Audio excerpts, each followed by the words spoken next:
አይ ፕሪሚየር ሊግ ለምን አባቴ ተኛለው? አሪፍ ጨዋታ ለማየት አንቆይም? ምን አይነት ጨዋታ ነው ማን? ከ5-1 ፉላም ተነስቶ 5-4 አርጎት ማን ሲቲ ተጨንቆ ማን ቹክዌዝ የሚባለው ልጅ ምን አይነት ጎሎች ነው ያገባው ማን? ምን አይነት ጎሎች ልምጥጥ ዱራኑ ማን አልሰማህም ነው ያለው።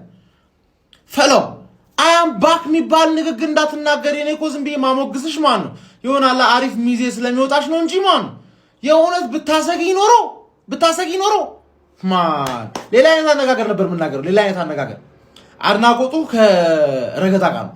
ከረገጣ ጋር ገባ አይደል? ፍራቻ ፊቴ ላይ ታይ ነበረ። ገባሽ አይደል? አሁን ግን ዝም ብዬ ነው እያበረተ ጎበዝ ልጄ ምናምን አይነት አድናቆት ነው። አታካብጂ ማን አራት የውላችሁ ሲቲ ለምን መቼም እንደማያሰጋን ከፈለጋችሁ ነግራችኋለሁ። አርሰናል ደጋፊዎች ገባሽ አይደል? 5ቱ ጌም የነበረው ሊቨርፑል ነው እኮ። ሊድስ ካምባክ ሰርቶብሽ፣ ፉላም ካምባክ ሰርቶብሽ በአንዳንድ ጎል ዲፈረንስ እያሸነፍሽ ማን ፔፕ ዘንድሮ ማስተካከለው ችግር ውስጥ ነው ያለው። ዘንድሮ አስተካክለው አሪፍ ትሄጃለሽ፣ ግን ለዋንጫ መቼም ማስተካከለው። ፎደን የፈለገ ምርጥ ይሁን፣ ሃላንድ የፈለገ ምርጥ ይሁን 5-4 እኩል ምናምን ምትውጪ አይነት ቡድን ነሽ። ገባሽ አይደል? ያኛው ቡድን ነው የሚወስነው ምን አይነት ጌም እንደሚሆን። እግር ኳስ ነው ባስኬትቦል ነው የተመለከትነው ጋይስ። ማንቸስተር ሲቲ ዛሬ ተርፏል። በ14ኛ ሳምንት እንግሊዝ ፕሪሚየር ሊግ መርሃ ግብር ወደ ክራቮን ኮቴጅ ተጉዞ ፉላምን የገጠመው ማንቸስተር ሲቲ 5-4 ማሸነፍ ችሏል።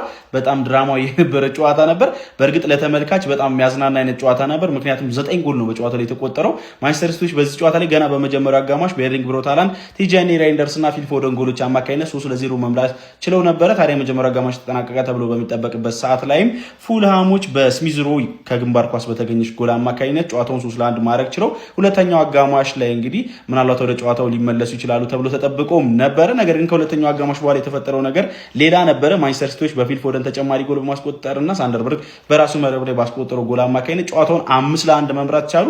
ታዲያ እዚህ ጋር ጨዋታው ማንቸስተር ሲቲ የገደሉት ይመስል ነበረ። ነገር ግን በድጋሚ ማንቸስተር ሲቲዎች ላይ ኢዮቢና ቺኩዌዚ ያከታትለው ባስቆጠረው 2 ጎሎች አማካኝነት 5-4 ሆኖ ጨዋታው እስከ የመጨረሻዋ የዳኛው ፊሽካ ድረስ ማንቸስተር ሲቲዎች ጭንቅ ውስጥ የገቡበትን አጋጣሚ ተመልክተን ነበረ። በዚህ ጨዋታ ላይ ኤርሊንግ ብሮት ሃላንድ በፕሪሚየር ሊጉ በ111 ጨዋታዎች ብቻ 100 ጎሎችን በማስቆጠር እንግዲህ ፈጣኑ ጎል አስቆጣሪ በመሆን ሪከርድ መስበር ችሏል። ያለን ሺረርን ሪከርድ ማለት ነው። 2 አሲስቶችንም በስሙ ማስመዝገብ ችሎ ነበረ። 2 አንግሎችም ገጭተውበት ነበረ። ግን ጨዋታው በጣም አዝናኝ የሚባል ጨዋታ ነበረ። ለማንኛውም በናና ቤት ጓደኞቻችሁን በመጋበዝ ብቻ ገንዘብ መስራት ትችላላችሁ። በናና ቤት ሪፈራል ቦት እንግዲህ ገንዘብ መዝራታችሁን እንዳትረሱ። የፕላስ ምልክቱን በመጫን ፈጣን አዳዲስ የሆኑ እግር ኳስ መረጃዎችን ማግኘት ትችላላችሁ። የመጨረሻው ቆሻሻ እኔ ማርያምን ነው የምልህ። አንተ 5-1 እየመራን ነበረ እኮ። ማን ነው የሚያምነው?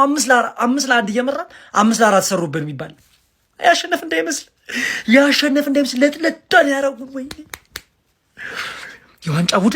የዋንጫ ቡድን ወይኔ ይሄ ደግሞ ቹኩምቤ ነው ምናምን የሚባል ሰው 3 እንኳን ያገቡብን አውት ኦፍ ኖዌር ነው ያገቡብን፣ ከፔናልቲ ቦክስ ውጪ ማለት ነው። እና ማለት ነው የሲዲኤም ችግር ወይኔ ዲፌንሳችን ሺት ሆኗል። ደኗሩማ ራሱ ማለት ነው ሺት እያደረጉ የእሱን ስም እያጠፉበት ነው።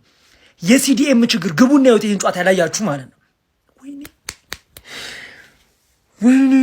ሀሽኛውን እኮ ሲጠምብን ነው እንጂ ሃላንድ 2 አንግል ላይ ታተበት።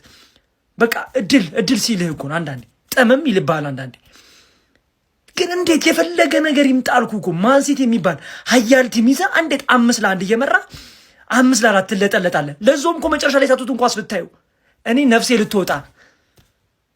እንደዚያ አንቀጥልም። እንደዚያ ፔፕ የምትቀይሩን ተጫዋች እያወቅ እየተሳሰብን ሁሌ ማታ እየተቃጠልኩ እየተኛው ነው እኔ። ወይኔ ተረፍሽ፣ ዛሬ ተረፍሽ። በፈጣሪ ስም ቃል የለኝም ጋይስ። ምን አይነት ሰከንድ አፍ ነው የተመለከትነው? ፉላም መጀመሪያ ማለት ነው እኔ ምንድናችሁ እንደዚህ ከየትኛው ዲቪዚዮን ነው የመጡት? ምን አይነት ክለብ ናት? ከነዚህ ግሪምስ ይሻላል ብዬ ነበር እንዴ። ጋርዲዮላ ደም ብዛቱን ነው ከፍ ያደርጉለት። በስማም የመጨረሻው አቋፍ ራስ ወይኔ ጋርዲዮላ የተፋችሁ ዛሬ። ጋርዲዮላ የምር አመታህ አይደለም ጋርዲዮላ ጋይስ በጣም ብዙ ጥያቄዎች የሚነሱበትን ውሳኔ እየወሰነ ነው። እነ ራያን ቸርኪ እንዲሁም እነ ማርሙሽ ወሳኝ የሚገራርሙ እንቅስቃሴዎች ያደርጋሉ። ቀጣዩ ጨዋታ ላይ ቤንች ናቸው። ያበደ ነው። ዛሬ አልፋችኋል፣ ሾልካችኋል። እግር ኳስን እኮ የምንወደው ለዚህ እኮ ነው። አረ ምን አይነት ፉትቦል ያየነው! አረ ምን አይነት ጨዋታ ያየነው! ማንቸስተር ሲቲ ከፉላም ይቻላል እንዴ? 9 ጎል እኮ የተመለከትነው በዚህ ጨዋታ። አረ በስመ አብ! ጨዋታ አየን ፉላም አየን ሲቲ ያገቡታል።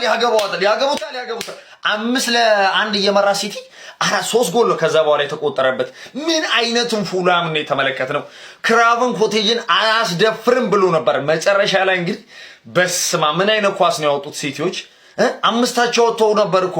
ኧረ በስማ የነ ፊል ፎደን የሚያገቡትን ጎል፣ ሃላንድ የሚያገባውን ጎል፣ ራይንደርስ የሚያገባውን ጎል አድንቀን ሳንጨርስ ከዛ በኋላ እንግዲህ ምን አይነት ነው ቺኩዌዚ እንዴት ተቀይሮ ገብቶ እነዛን 2 ጎሎች ያስቆጠረው። ኧረ በስማ ምን አይነት ፉክክር የተመላበት ጌም ነው። ኧረ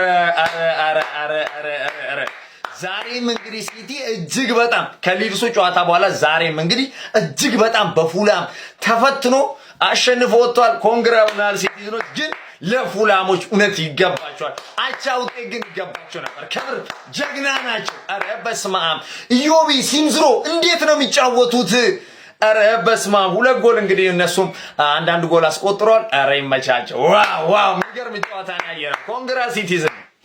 ጌታዬ እባክህ ይሄ ጨዋታ 5-1 ነበር ስላቸው እንዲያምኑኝ አድርግልኝ። ምን አይነት ነው? እኔ አሁን ኮሮና ገባ ቢባል ራሱ ኳስ ባለ እኔ ይሄ አንድ ሲዝን ጨዋታ ነው ያየሁት። ይሄ ጨዋታ የሆነ ሆርሞኒ ሲነግረኝ ሄጂ ጨዋታውን አየሁት። ብራዘር ምን ጉድ ነው! 5 ጎል ከሜዳ ውጭ ፉልሃም ላይ ሲቲ እንዴት አገባ ብለን ወገብ ስንይዝ፣ ፉልሃም ደግሞ እኔ ላይ 5 ካገባማ 4 ጎል ለምን አላገባም ብሎ አገባለ። ስማ እንዲህ ነው ያለው። በቃ ስቴዲየሙ ተጫዋቹ ምን አይነት ግለት ነው! በህይወት ዘመኑ ለ100 ዓመት ዋንጫ አጠገብ ሳይደርስ ለዋንጫ የደረሰ አንድ ክለብ የሚያደርገውን ፉልሃም ምን ጉድ! ዶናሩማ ላይ እንደዚህ 4 ጎል ይገባል። ሲቲ ከሜዳ ውጭ 5 ጎል ማግባት ይቻላል። ይሄ ጨዋታ ካመለጠ ቀበሌው ሙሉ የግልበት ስራ እንዲሰራ ያድርግ። በቃ በየሰፈሩ ያለ ቀበሌ ይሄን ጨዋታ ተኝቶ ያመለጣቸውን ዝባዝንኬ ምን ሲሰሩ ያመለጣቸውን ሰዎች የትኛው ትልቅ ጨዋታ በኩል ሰዓት ጀምሮብን ይሄን ጨዋታ ያላየው የቀን ስራ እንዲሰሩ መፈረድ። ይሄ ቦይ ቱቦ ምና ቆፍር ጭቃ ለጥፍ ያልተለጠፈ ቤት ካገኘ እንጂማ እንዲሁ ዝም ብለህ አትቀጥልም። እኔ አልሐምዱሊላህ ይሄን ጨዋታ ስላየው ብቻ ደስተኛ ነኝ። ሲቲ አሸንፏል። ሌሊት ነው ማንም አያየኝም ብላችሁ ምን አይነት ጌም ነው? ምን አይነት ጌም ነው? የምር ይሄን ጌም ያላያችሁ ሰዎች ጨዋታ አምልጧችኋል። በጣም የሚያምር ጌም ማለት ነው። ከ5-1 5-4 ጭራሻቸው ወጣችሁ ነበር። የምሬ ነው። ግቫርዲዮል አተረፋችሁ። እድሜ ለግቫርዲዮል በሉ። በጣም የማይሆን ጨዋታ ነው የጨዋታችሁ። የምሬ ነው። በተከታታይ ሳምንት የተመለከትነው ነገር ነው። ሲቲ ውጤቱን ማስጠበቅ አይችልም። የምሬ ነው። ጌም ማኔጅመንት ጋርዲዮላ ጠፍቶበታል ማለት በቃ ቲማችሁ በጣም ልክ አይደለም ማለት ነው። ጋርዲዮላ ጌም ማኔጅመንት ላይ ችግር የለበትም ነበር። ገባችኋ? 2-0 ከመራችሁ 4-0 ያደርግባችኋል። ችግር የለም። ከ5-1 5-4 ሲሆን ጋርዲዮላ እናያችሁ አላውቅም ቆይቻለሁ። ማን ምንድነው? ፎደን በጣም ወደ ፎርሙ ተመልሷል። በጣም ጽድት ያለ ነገር ማለት። ሃላንድም 1 ጎል 2 አሲስት ዛሬ። ወይኔ ኪንግ ያን ኳስ ቢያገባው ኖሮ ፈጣሪ ያተረፋችሁ። ወይኔ ከዛሬው ጨዋታ አንድ የሚያምር ነገር ማሊያችሁ ብቻ ነው። ምንም አልተጫወታችሁም። የምሬ ነው። ሰከንድ ሃፍ ላይ በጣም ነበር የተበለጣችሁት። ፈርስት ሃፍ ላይ እኔ ጨዋታው አስጠልቶኝ ነበር። በጣም ጥፍጥፍ አድርጋችኋቸው ነበር ማለት ነው። ፉላሞች ቺኩዌንዚ በጣም ነው የሚችለው። ቺኩዌንዚ ቀድሞ መግባት የነበረበት ሰው ነው። ቺኩዌንዚ በጣም ነው የሚችለው። በ14ኛ ሳምንት የቡንደስሊጋ ማን ነው የፕሪሚየር ሊግ ጨዋታ ሲቲ 5-4 ምን ይባላል? እሺ 9 ጎል እንዴ!